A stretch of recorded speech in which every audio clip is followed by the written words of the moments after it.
I worked at a large Midwestern university.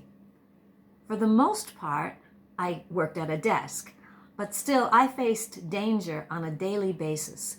Here are some of the challenges and dangers that I faced. The first scary thing was getting from my car into my office. That's because I parked in a parking garage, which was great in the wintertime, but students also parked in that garage, and they would come barreling through at 90 miles an hour because they were always late for class and they had to park on the top floor. The next challenge was using the ladies' room.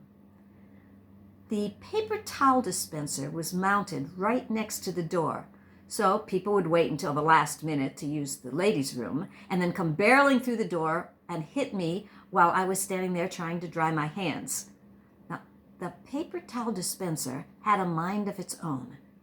There was a sign on it that said, "Tirez avec les deux mains," which in French meant pull with both hands.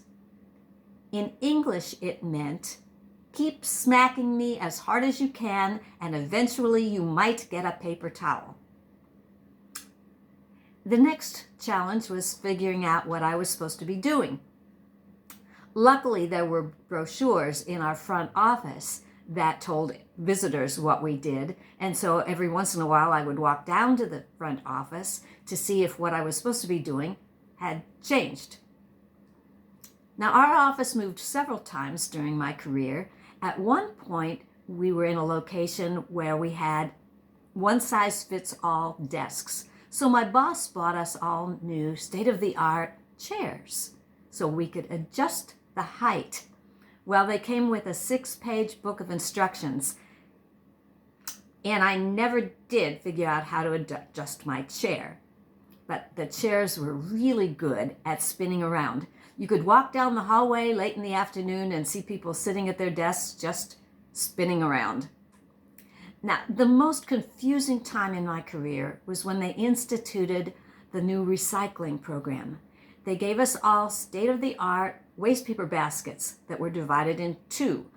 One half was for office paper and the other half was for recyclables. So there was a training session to teach us the difference between office paper and recyclables.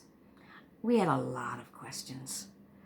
What if the office paper side, could we put in paper that was larger than 8.5 by 11 or smaller? What if it was colored?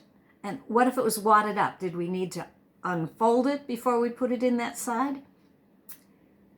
But the trickiest thing was what to do with your yogurt container. Empty yogurt containers could go one of two places, depending on how much yogurt was left in the container. If there was less than 10% residue, it would go into the recyclable side. If there was more than 10% residue, you had to take it down the hall to the trash. Of course, the hardest part for me was getting paid just once a month. When I got paid, I had money for about 3 days because I had to pay my bills from the previous month, so I was broke for the rest of the 28 days in that month. So here's my advice if you're thinking about working at a large Midwestern university. Learn how to fix your own office furniture.